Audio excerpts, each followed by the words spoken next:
If you cannot keep this and bring this past your face, you don't have the prerequisite to be putting weight up over your head, especially if you're trying to load and get stronger. What I see all of the time is that as we start to get heavier, all of a sudden that work is actually going into your back. So how do we fix and how do we address this for the shoulder specifically?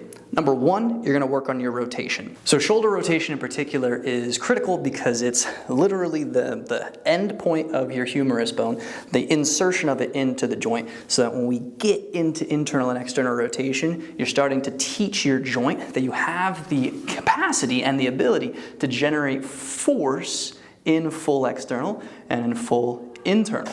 Here's an easy way to test that. You're going to set up just like me, create a big gap between your ear and your shoulder, and can we find full external and then full internal on the way down? If you are struggling with this, here's our first option. You're going to lie down on the floor, arms straight out to the side at about 90 degrees. Forehead's going to press down into the floor. Part one is pushing down into the ground, trying to generate internal rotation into the floor. Part two is you're going to try and lift up off the floor, again, without letting your scapula slide up into your skull. So we press down, generate effort. If there's no pain, there's only discomfort because of the strengthening aspect of it. You can start training this and should start training this at 70, 80, 90, 100% of your maximum because you're trying to teach your joint that it can generate force in these positions. And when you try to lift off, same thing. Okay? If we're looking to spice it up a little bit more, you're going to add tension into the body. Make a little fist, give me a little ticket to the gun show.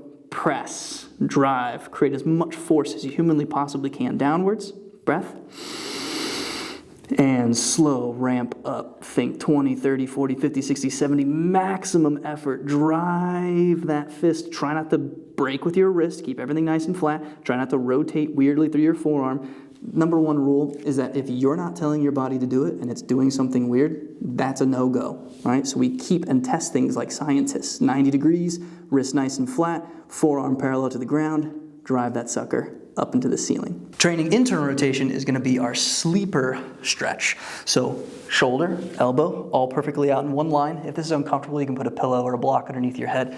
We're going to start by testing the range. And we'll know that we're actually talking to the shoulder if the scap, again, is not sliding up into your skull. So a nice big gap between your ear, your jaw, and your actual top of your shoulder.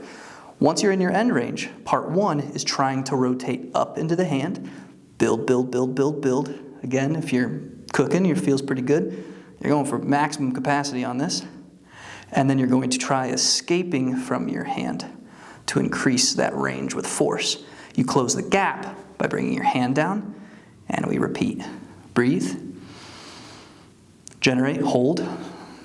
You can hold these suckers for as long as you possibly can. And try to escape.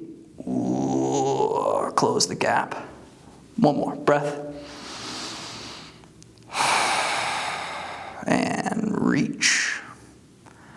Close. Now, I know I'm the mobility guy, and how do you know if I'm actually gaining any of this range or if I'm just kind of cheating it? I'm not. I felt the stretch, I generated force, and because you demonstrated that you can actually generate force, your central nervous system is going to allow more range of motion to occur, sometimes anywhere up to 10, 15, maybe 20 degrees more range of motion because you displayed force rather than just yanking it into a position. So if we're thinking about warm-ups, you're trying to make sure whatever you're doing that day, squats, press, whatever it is, do you have the prerequisites that are necessary for you to safely accomplish the movement?